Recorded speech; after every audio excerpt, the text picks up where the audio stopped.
So how do you get 1,000 subscribers from a single video in just 7 days? Well, we just did it following our own advice, so maybe you should too. Now then, hey folks, I'm Rob, welcome back to vidIQ, educating you on your YouTube journey, and today's lesson is all about, well, just doubling down on stuff that you already know works on your channel. That's something that we've just tested and proven on the vidIQ channel through a video that basically explained its own successful strategy. Now, let me just temper expectations a little bit, because one of the reasons this video got 1,000 subscribers in 7 days is because of the vidIQ channel and its size. We already have a large audience, so this video had certain advantages in terms of distribution and discoverability. But having said that, a standard video on the vidIQ channel would perform like this. And so in this example, with 3x the watch time and 10x the number of new subscribers, which isn't too bad in anybody's book. So if you take this strategy, apply it to your video, how many more subscribers are we talking about? 5, 10, 25, 100? A lot more than usual. Anyway, in a nutshell, this is what the video is about. We looked at the data on the vidIQ channel from 3 different perspectives.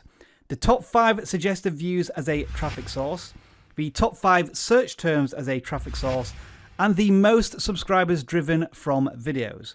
From all of these videos, we identified a common pattern in that videos we make about how to get more subscribers really resonate with our audience. So we showed our viewers how to do all of this within the video itself while using the same strategy and this data to help us decide on the title and the thumbnail for the video. So here we have a video that contains the strategy that we want to inform viewers about and also the keywords that we want to use. But here's the inherent problem with this strategy. You've kind of already pitched it to your audience in previous videos. And we should know, we've already made several videos basically titled How to Get 1,000 Subscribers. So this is the point at which I needed a flash of inspiration, and through a simple keyword search, I came across this video title from Think Media, which felt new and fresh within the context of gaining 1,000 YouTube subscribers. With this title, you're definitely specifically defining your target audience and keyword search opportunity with 1,000 subscribers, but also adding a level of intrigue and fear of missing out. Try what? I need to click on this to find out. So although the title of these 2 videos is very similar, the content is very different, but it does target the same viewer psychology and demand. A need to get to 1,000 subscribers. But as the saying goes, good artists copy, great artists steal. I'm neither one of them, to be honest. Anyway, you can watch the video now here linked on screen if you want, but if you're a regular here at vidIQ, I suspect you already have. In fact, I know you have.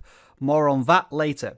What I do want to point out, however, is something that I mentioned towards the end of this video. So what I'm doing here is eating my own dog food. The data never lies. I'm following the data that YouTube is telling me about the vidIQ channel. And what I suggest you do is check back on this video in around about 90 days and see how it's performing versus the rest of our channel. Fingers crossed it's above average. Yeah, didn't need to wait that long, did we? Let's look at the data behind its success. From the moment this video launched, it was ahead of, well, vidIQ's own channel curve. In its first hour, it got twice as many views as the channel average, and even a week later, the video is still getting loads of views from browse features as a traffic source. And that tells me one crucial thing about this video. When YouTube puts this thumbnail and title in front of viewers, they click on it. And this is how to prove it. During its first day, the video averaged a click-through rate of 8.7%. Now, in isolation, that number doesn't sound too great, does it? But, and this is what I've always said, never base your numbers against common averages. Instead, judge your numbers against your own data set. And when we do that, our channel average click-through rate is a shade over 5%. And so in comparison, this video is doing fantastically well. It's a very positive signal to YouTube, and guess what YouTube is going to do with it? It's going to test this video with a larger audience through recommendations. That's why this percentage for this video is so much higher than the channel average. It's also why when you review the impressions for the video, there are noticeable inclines when YouTube's recommendation system decides to test a video with a brand new bunch of people. Now, one thing this can impact when YouTube tests videos is audience retention. It's at 30%, which isn't great. Usually we hover around 40%. But reassuringly, when we view the data by relative audience retention, the video does perform average or better compared to other videos of a similar length. So this is definitely something to be aware of. When your videos do perform better than usual, you may find that your click-through rate and audience retention is actually lower than usual because YouTube is testing it with audiences that maybe aren't as familiar or as invested in your content. But now we get to the point in this video where I can reveal its true nature. This video has nothing to do with how to get 1,000 subscribers from one video. It's all about this. Yep, that's right folks, we're back on my favourite new analytic, return viewers.